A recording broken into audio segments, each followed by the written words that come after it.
Now at 11, it's supposed to be a tranquil place in Portland's Old Town. But a series of attacks has the Chinese Garden upping security. One after another, it's enough. It's just too much. Plus, can you get a COVID booster shot yet? We break down who's eligible. And later.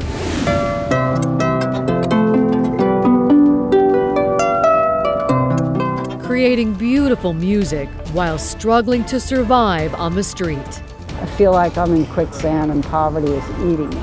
A glimpse into Portland's complicated homeless crisis through one woman's eyes.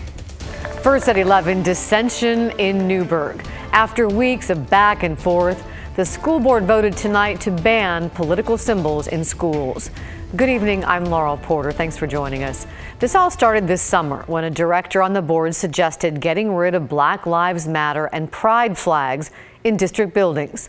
Mike Benner has the update. This is not a functioning business meeting. This is an after party of 4 members.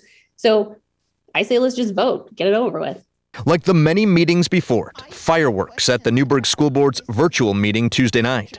By a vote of 4-3, the school board elected to rid district buildings of images that depict support or opposition relating to a political, quasi-political, or controversial topic. Black Lives Matter and pride images fall under that umbrella. We don't pay our teachers to push their political views on our students. That is not their place. Their place is to teach the approved curriculum. And that is all this policy does, is ensure that that is happening in our schools. Director Brian Shannon was the driving force behind the policy, while Director Brandy Penner was one of the opposing voices. I think the point of this is to show that you are trying to sow division with extremist views. You have no interest in listening to community. A community that's been through a lot in the last few weeks. We learned that high school students participated in a Snapchat group chat called Slave Trade, where they joked about buying black classmates. We also learned about a Mabel Rush Elementary School staffer who showed up to work in blackface to protest the vaccine mandate for teachers. She has since been fired. All of this as the school board decides what can and cannot be displayed in a classroom. Motion passes 4-3. Tuesday night's vote may mark the end of the school board's discussion on the matter, but as Director Penner pointed out, it's going to be now our community, our staff, and our students who are left to fight this. Before that 4-3 vote, Director Rebecca Pyros suggested letting a superintendent standing committee handle this political sign issue. That was voted down, and the Newburgh Education Association released a statement on Facebook expressing frustration. They say it is clear that personal politics are stronger than any desire to come together as a community. I'm Mike Benner for KGW News. The Portland Public School Board tonight discussed a possible vaccine mandate for students.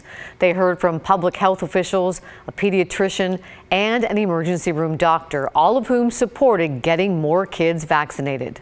We know that coronaviruses in particular are very, very good at creating variants. They're fast at it. And so from a public health perspective and the longevity of this pandemic, the least number of people, whether they're little or big, getting infected and giving the virus a playground to create new variants is really important. Some school board members expressed concerns over alienating families that may be hesitant to get the vaccine or may have trouble accessing it. It's not clear yet if or when the board will vote on a mandate. Meanwhile, Pfizer is now asking the FDA to approve its vaccine for kids as young as 5. Right now, it's only approved for 12 and older. It's expected the FDA will spend several weeks looking at this data before it would potentially grant emergency use authorization. Pfizer says in its trials, kids were given 2 smaller doses of the vaccine than those given to children 12 and older. The smaller doses produce similar antibody responses. The company also said the vaccine caused similar side effects to those seen in adults, which have included arm soreness and fatigue. When it comes to COVID booster shots for adults, the Oregon Health Authority says the state has more than enough vaccine for people who are eligible. Pat Doris found out who can get that 3rd dose and where you can find it. As the next big round of vaccinations begin in Oregon, do not expect to see mass sites like the convention center. Instead, those who are eligible are being told to check in with their doctor or local pharmacy. The Oregon Health Authority estimates 300,000 people are now eligible for a third shot of the Pfizer vaccine and reports there are 400,000 doses in the state right now. So if their math is right, there should be plenty. We have free and readily available vaccines across the state. Everyone who is eligible for a booster will get one. Who is eligible? First, the current boosters are only for people who got their second dose of the Pfizer vaccine at least 6 months ago. That'd be towards the end of March. And by the way, the booster is exactly the same vaccine you got for the first 2 shots, and you should probably expect similar reactions and side effects. Oregon is following the CDC guidelines for who is eligible. They include anyone 65 or older, anyone living in a long-term care facility, congregate care workers, anyone 50 to 64 with underlying medical conditions, anyone 18 to 64 with underlying medical conditions and occupational or institutional settings that put them at a higher risk of COVID-19 exposure and transmission. There are also several categories of jobs that will make you eligible. They include healthcare workers, food service and housekeeping staff at hospitals, people who treat high-risk patients in outpatient drug and alcohol treatment centers, non-emergency medical transportation, hospice workers, firefighters and police, teachers, support staff, and daycare workers, food and agricultural workers, grocery workers, those in manufacturing, those in corrections, and postal workers, and more. Governor Kate Brown said if you qualify, there should be no problem getting a shot. If you're in one of these groups, you can schedule an appointment today. Pat Doris, KGW News. Now let's get you caught up on your other top headlines. The Portland Public School District is trying to help some families inconvenienced by a shortage of school bus drivers and canceled routes. To make up for that, PPS is offering some families a $300 monthly stipend through the end of the year or until bus routes are back to normal. The checks are only for certain canceled bus routes at Lincoln and Benson. The first payments will be sent out within 2 weeks. The MAX is getting a big upgrade. TriMet has received a nearly $100 million federal grant to extend and improve the Red Line. They broke ground on the project today. The line will now offer those in Hillsborough a direct route to the Portland Airport. Upgrades are also coming to the tracks between the Gateway Transit Center and PDX. Work is expected to be done by 2024. Portland police and the mayor hope a new rule will stop street racing. They spoke today about a new ordinance that gives the city more power to enforce traffic laws, where drivers could face new misdemeanor charges. Punishments could include up to a month in jail and $500 fines. This comes as police arrested more than a dozen people for blocking streets and driving dangerously this past weekend. They also found a couple of guns in the process.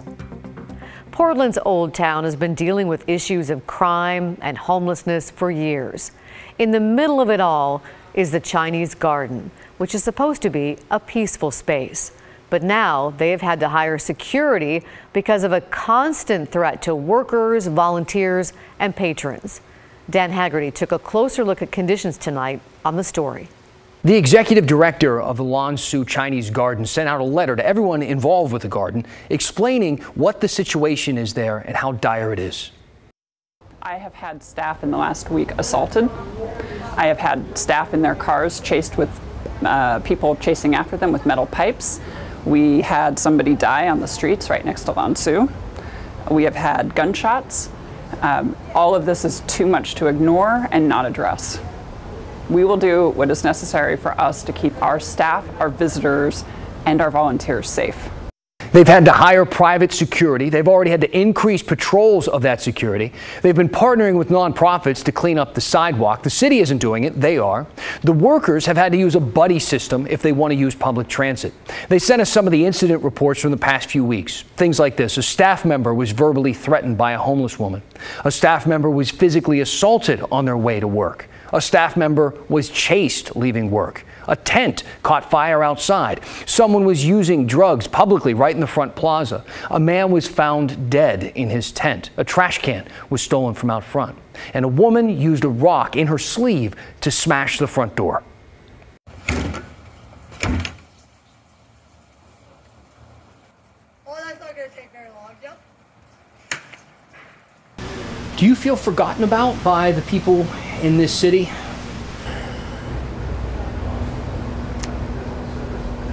That's a great question. I don't know that we are forgotten about. I feel like people see what is happening. I just am not convinced there's an urgency to addressing what is happening. How urgent is this? Now, it is extremely urgent. So, what is the city doing in Old Town? I'm told the mayor's office organizes a weekly problem solvers meeting with some of the leaders down there, which does sound promising, but I'm hearing that they only really focus on things that the city considers quote unquote solvable. One of the examples I was given was issues with parking. You can watch our full report on the issues plaguing Old Town right now on the KGW YouTube channel.